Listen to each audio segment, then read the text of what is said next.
Muito bem, chegamos ao segundo capítulo, Haja. E o texto para abrir esse capítulo está lá em Provérbios 6, do verso 9 ao verso 11, onde diz: Até quando dormirás, ó preguiçoso? Quando te despertares do teu sono, a pobreza te atacará como um bandido e a necessidade como um homem armado. Bom, nesse momento eu gostaria de levá-los a imaginar um cenário diferenciado. Nesse cenário, você vai visualizar agora um tonel. Um tonel grande, alto, de quase 3 metros de altura, formado com ripas de madeira, envoltórios de metal. E esse tonel muito alto, ele está cheio. Ele está cheio de uma substância pegajosa, viscosa e bem densa, de uma cor marrom escuro. E tem um odor extremamente desagradável. É um cheiro fétido, pútrefo. E quando você presta um pouco mais de atenção nesse cenário, você percebe que as pessoas não conseguem nem se aproximar deste tonel, deste barril gigante, de tão fétido que ele é. Mas ao olhar com um pouco mais de atenção, lá em cima, no alto daquele tonel, tem uma pessoa que você gosta muito, uma pessoa querida sua.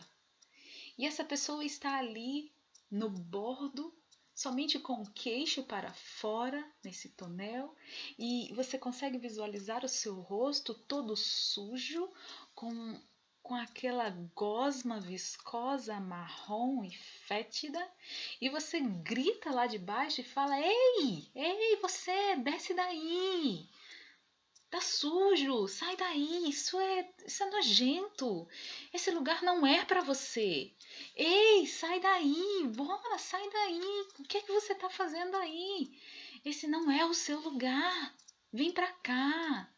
Olha, ei, vem pra cá. Aí não é o seu lugar. E essa pessoa não se move, não se mexe, não faz absolutamente nada para mudar a sua realidade. E isso vai te deixando ainda mais ansioso, mais nervoso, porque você consegue visualizar toda aquela imundície, toda aquela situação em que ela está envolvida. E ela se distrai conversando com outras pessoas que também estão ali naquele meio e acaba te negligenciando e você desesperadamente fala: Ei, você, vem pra cá, sai daí, esse lugar não é pra você, você tá se sujando, isso vai acabar te matando. Quem sabe você tá gritando pra alguém que está preso a vícios e você tá dizendo: Ei, saia daí, isso não é pra você, essa bebida não é pra você. Você não está vendo o que está acontecendo? Você está destruindo a sua família. Olha para os seus pais, olha para os seus filhos, olha para a sua companheira, olha o que está acontecendo. Você está perdendo o respeito das pessoas porque a admiração você já perdeu há muito tempo. Ei, sai daí! Esse não é lugar para você. Esse lugar é podre, é sujo. Vem para cá. Você pode mais. Quem sabe você está vendo alguém em uma situação financeira comprometedora e você fala: Ei, olha, você consegue, você é uma pessoa competente, você tem habilidades, você consegue sair daí. Vamos, assuma a responsabilidade sobre as suas finanças, assuma as suas responsabilidades sobre as suas despesas, sobre o seu trabalho. Vamos, trabalhe, se dedique, sim, desfrute das coisas boas que você tem.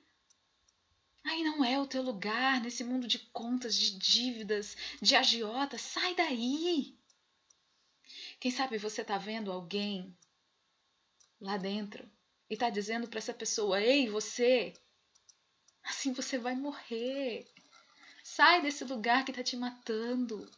Essa inatividade. Seus músculos estão se perdendo. Suas forças, seus ossos estão definhando, você está ficando deformado, seu corpo não tem mais um formato harmônico. Sai daí!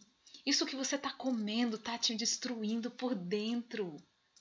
Isso que você está bebendo, está envenenando, está intoxicando o seu corpo. Esse seu estilo de vida, sem dormir, de muito trabalho, cheio de preocupações e estresse, está te destruindo. Sai daí. Vem para cá, você pode viver muito mais, você pode viver bem melhor. Sai daí. Sai de onde você está, vem para cá. E essa pessoa não faz absolutamente nada, porque ela não consegue ver onde ela está. Quantas outras pessoas, quantos outros casos você tem presenciado de pessoas vivendo em tonéis fétidos, imundos, atoladas até o pescoço, sem terem nenhuma atitude, nenhuma iniciativa de mudança? Essa metáfora do tonel representa algo que nós reconhecemos como zona de conforto. Mas como assim, Miriam? Zona de conforto? Um lugar fétido? Um lugar imundo? Sim. Porque a pessoa que está lá dentro, ela não percebe tudo isso. Ela já está acostumada com o cheiro, já está acostumada com o ambiente, com as cores. Está confortável onde ela está. Mas a zona de conforto é exatamente isso. É o lugar aonde você não tem visibilidade. Todas as pessoas, por um motivo ou por outro, elas estão em uma zona de conforto. Então, nessa metáfora, a gente consegue perceber a inatividade e a inabilidade das pessoas de lidarem com isso.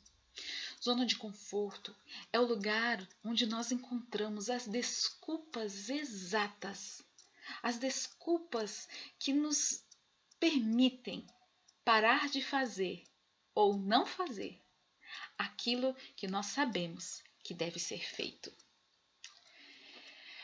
Parece seguro, parece bom, parece agradável, mas na prática, a zona de conforto é uma prisão. A zona de conforto nos estagna, nos deixa inertes e imóveis. Sim, isso é a zona de conforto. Zona de conforto é uma combinação de várias mentiras paralisantes que tem prazo de validade vencido. E não precisa ser vidente. Não precisa ser vidente para saber o que vai acontecer com uma pessoa que tem vivido uma vida desregrada, alimentando vícios e mais vícios, seja do cigarro, da bebida, das drogas. Não precisa ser vidente para saber o que vai acontecer. Não precisa ser vidente ou ter habilidades especiais para saber o que vai acontecer com aquela pessoa que tem levado uma vida totalmente desregrada, descontrolada financeiramente. Não precisa dizer e não precisa ter habilidades excepcionais para você saber ou imaginar o que vai acontecer naqueles relacionamentos onde se vive à base de ciúmes, brigas, traições. Não precisa ter grandes habilidades para se imaginar o que vai acontecer com quem insiste em permanecer no lugar que lhes destrói.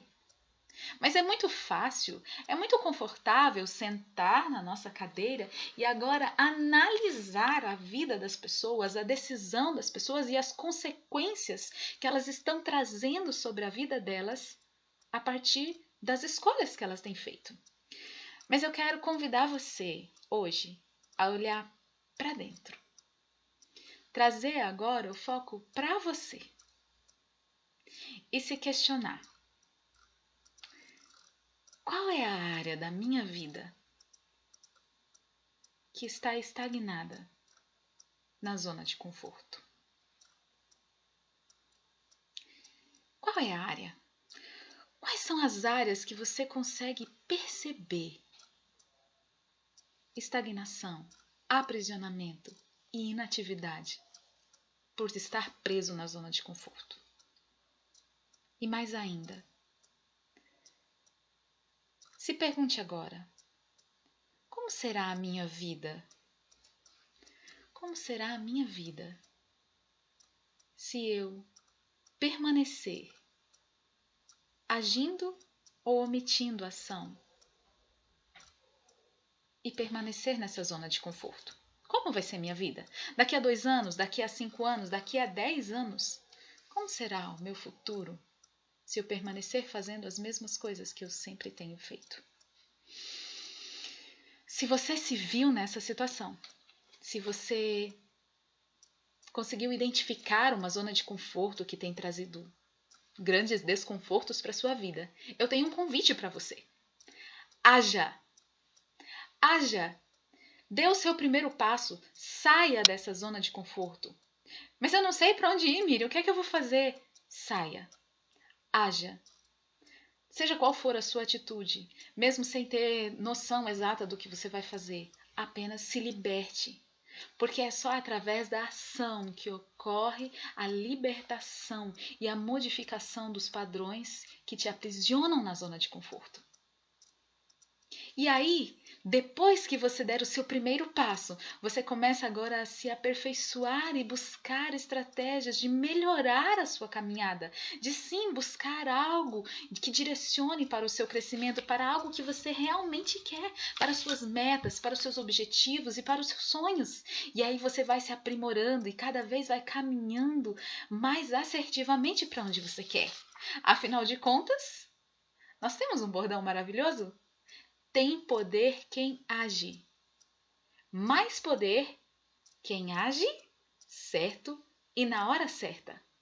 Mas tem superpoderes quem age certo, na hora certa e na velocidade certa. Uau! Repita isso para você. Tem poder quem age.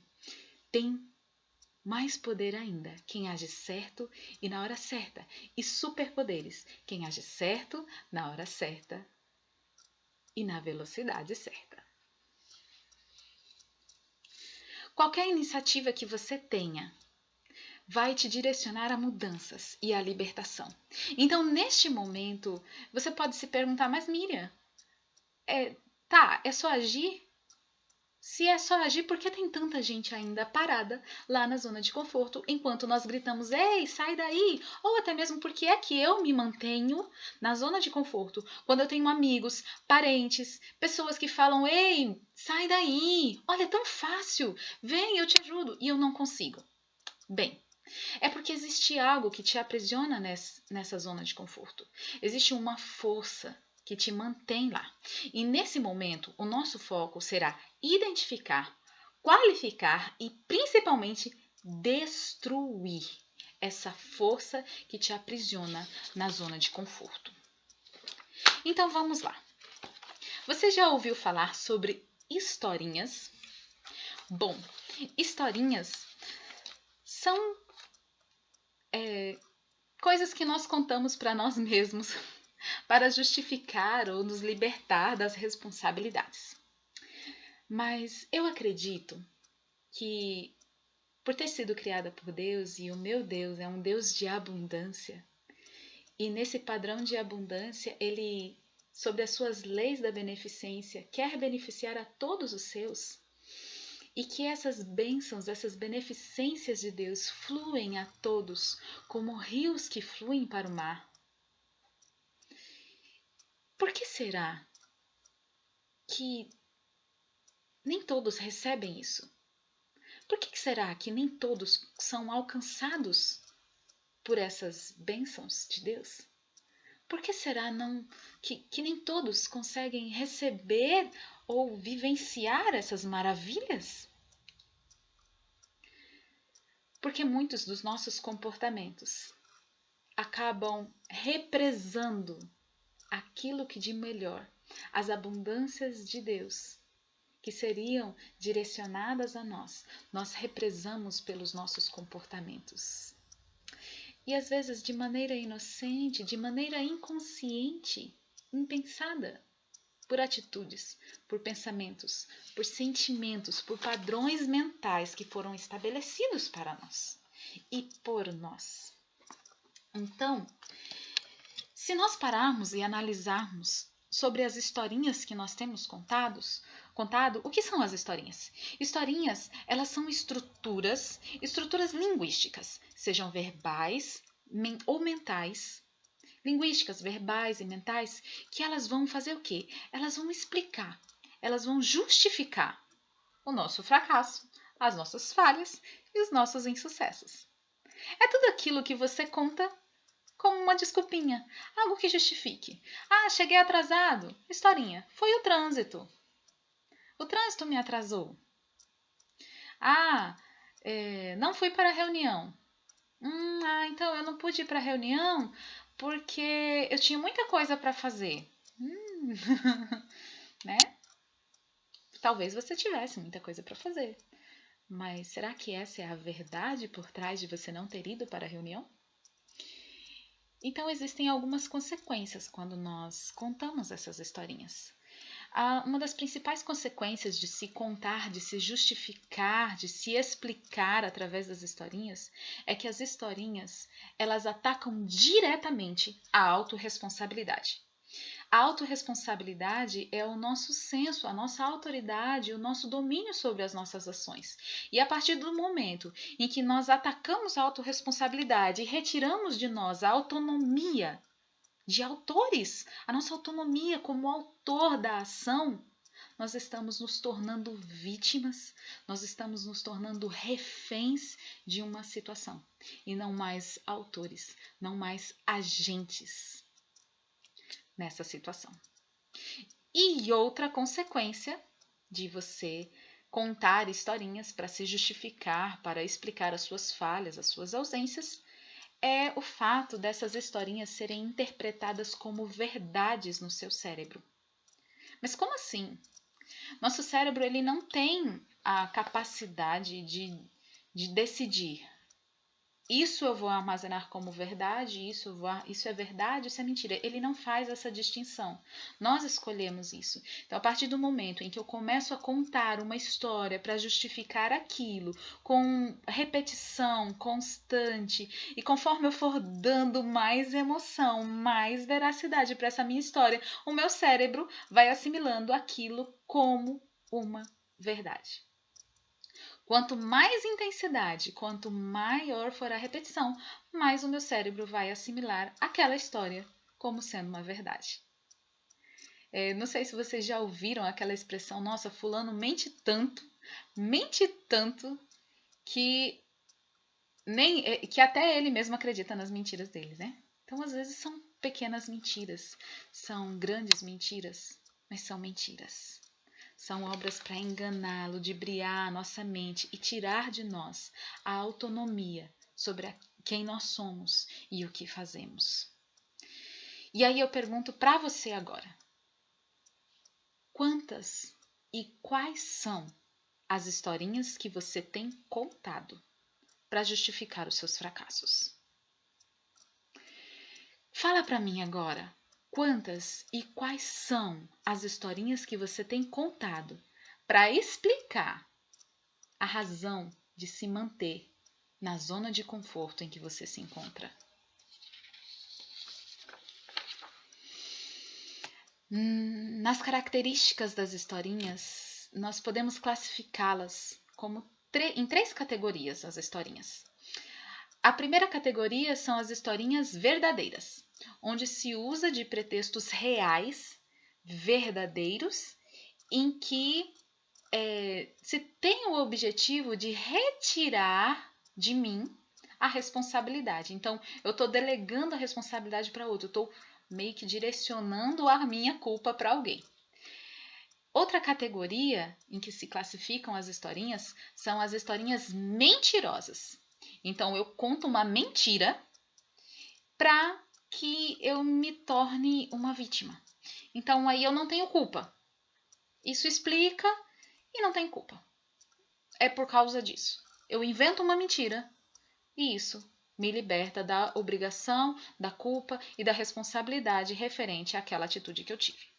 E uma outra classificação para as historinhas são as historinhas de brincadeira, aquela que você conta rindo, né? Só para criar um ambiente mais descontraído e amenizar o quadro que se instalou, amenizar as consequências que essa sua atitude ou essa inatitude, se é que essa palavra existe, em relação à sua vida, aos seus pilares, às suas finanças, aos seus relacionamentos, à sua área profissional, à sua área emocional. Então, de maneira bem divertida, acaba se contando uma historinha para fechar os olhos para o problema e reduzir a gravidade, como se amenizasse, tratando tudo com muito mais humor. As historinhas, elas destroem a autoimagem e elas criam uma percepção de impotência, de incapacidade de agir. Porque a partir do momento em que você conta uma historinha, você está trazendo a percepção de que não tem mais nada, não tem uma alternativa que se fazer, porque já se justificou. Então, quando se justifica, não tem. Explicou, se justificou, então não tem mais o que fazer. Aconteceu por causa disso e pronto. Não se atua mais. Então vamos a alguns exemplos. Para uma historinha mentirosa, seria, por exemplo, aquela pessoa que fica contando assim: ai, eu não como nada e engordo. Será que isso é verdade? Como, né? Se tem pessoas passando fome e são magras, né? Vai lá na África, então, e vai ver. Quem realmente está passando fome, quem realmente não está comendo, não tem o seu porte físico, então tem alguma coisa errada nessa situação. Ou então pode acontecer de algumas pessoas verem uma justificativa, que talvez possa ser real em relação ao sistema físico, e se apropriarem disso como uma realidade. Então, alguém disse que metabolismo quando o metabolismo ele não é acelerado, é um metabolismo baixo, e as pessoas têm dificuldade em perder peso. Então eu vou justificar o meu sobrepeso porque o meu metabolismo é lento. Sem ter ido ao médico, sem ter feito um exame, tem outra coisa. Quem tem metabolismo lento, existem mecanismos de acelerar o metabolismo. E aí? Essa é uma historinha mentirosa. E quando está se contando essa historinha mentirosa, está se eximindo da culpa. Não, eu sou gordo porque o meu metabolismo é lento. Então eu sou gordo. Não, eu sou gordo porque eu não como nada, mas eu não como nada, então eu sou gordo. Eu faço as coisas, eu não como. Mentiras, certo? E aí, analisando as historinhas, nós precisamos verificar, além da categoria em que ela se enquadra, nós precisamos também verificar qual o comportamento por trás disso. Então, seja um comportamento para eliminação de culpa e também analisar quais são os resultados. Quando você conta uma historinha dessa, você está trazendo um resultado primário e um resultado secundário. O resultado primário seria o sobrepeso, a obesidade. E resultado secundário seriam todas as consequências que esse sobrepeso traz. Então, seriam problemas cardíacos, problemas respiratórios, baixo desempenho sexual, baixo desempenho profissional, né? Inabilidade de se locomover, dentre tantas outras consequências que isso poderiam trazer. Dentro das historinhas verdadeiras, a gente pode contar aquela historinha de que e o país está em crise. Quem já não ouviu essa historinha, não é mesmo? O país está em crise, tem trocentos milhões de desempregados aí fora e eu tô com dificuldade. E agora, o que é que eu vou fazer? Não tem nada que fazer, tá todo mundo desempregado, estão botando todo mundo para fora, o país está em crise. Tem gente sendo contratada? Tem gente ganhando aumento? Tem gente sendo promovida? Interessante. Então, usou-se de uma historinha verdadeira que realmente, no mundo político e econômico do país, está se vivendo uma situação de crise. E eu me aproprio dessa historinha verdadeira para, então, me eximir da responsabilidade de tomar uma atitude. E quais seriam as consequências disso? Seria a minha inabilidade de gerir as minhas finanças, né? O meu comprometimento financeiro, a minha falta de renda e depois, como consequências secundárias, seria ali uma falta de manutenção dentro do lar, o endividamento, falta de acesso à escola, à educação e tudo mais, né? Então, existe toda uma justificativa para isso. Bem, Vamos chegar agora à última classificação, que seria as historinhas, o exemplo das nossas historinhas de mentirinha. Aquelas que são aquelas mentirinhas divertidas e brincalhonas. Tem uma história que muito se ouve, né? Comenta-se no mundo e das piadinhas e tal, em que dois homens se encontram, um que está com um porte atlético bacana, bonito e tal, e o outro chega e fala assim, nossa, você tá bem, né? Ele, claro, tô me empenhando, tô malhando, tô fazendo o que tem que ser feito, me alimentando regularmente e tal. E você, como é que você tá? E o cara, com aquela barrigona enorme pelo uso desproporcional, o uso indiscriminado de bebidas e tudo mais, e ele bate feliz e satisfeito na barriga dele e fala: Este é meu calo sexual. Pff, que historinha! E ri, e se diverte, e acha graça. Mas é uma mentira. É uma mentira com prazo de validade vencida. Ok, então, visto esses exemplos, agora nós podemos tratar de algo a mais. Aí você pode perguntar, tá, Miriam, eu identifiquei, eu aprendi, e como eu vou mudar? Você muda quando você troca as historinhas por histórias. O que são as histórias? As histórias são narrativas verdadeiras que vão colocar você como responsável pelos seus atos, como responsável pelos atos que geram consequências na sua vida. Isso são histórias. Então, a partir deste momento, você entende que uma nova história precisa ser construída com hábitos que você almeja alcançar, hábitos e também comportamentos que trarão isso. Então, você conta uma história de resultados a serem alcançados, acompanhados de atitudes que você tomará a partir de então. Então, para nós tornarmos tudo mais rápido, muito mais didático agora, vamos pensar num processo de mudança. Então, existem 5 passos e eu quero que você anote os 5 passos para a mudança. Como se transformar. O primeiro passo é você identificar em qual dos pilares da sua vida você está sendo disfuncional. Qual dos pilares da sua vida você está tendo resultados ruins? Segundo passo, você vai identificar quais são os resultados ruins. Terceiro passo, depois que você identificou qual é o pilar que está tendo resultados ruins, você identificou quais são esses resultados ruins, agora você vai identificar quais são as historinhas por trás desses resultados ruins. E por fim, ou quase no fim, o quarto passo, você vai examinar, destrinchar a sua historinha e classificar. Classificar qual é a categoria dessa historinha, se ela é mentirosa, se ela é verdadeira, se ela é de brincadeira. Qual é o comportamento que está por trás disso? Qual é o resultado primário e qual é o resultado secundário, tá certo? E por fim, você então agora, no quinto passo, vai contar uma nova história.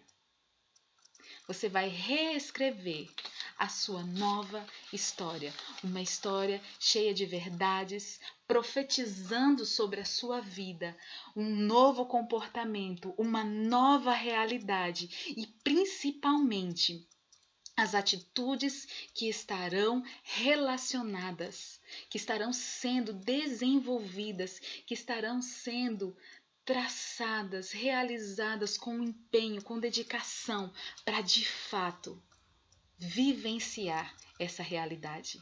Você conta uma história onde você tem resultados de crescimento, de desempenho, de vitória, de abundância.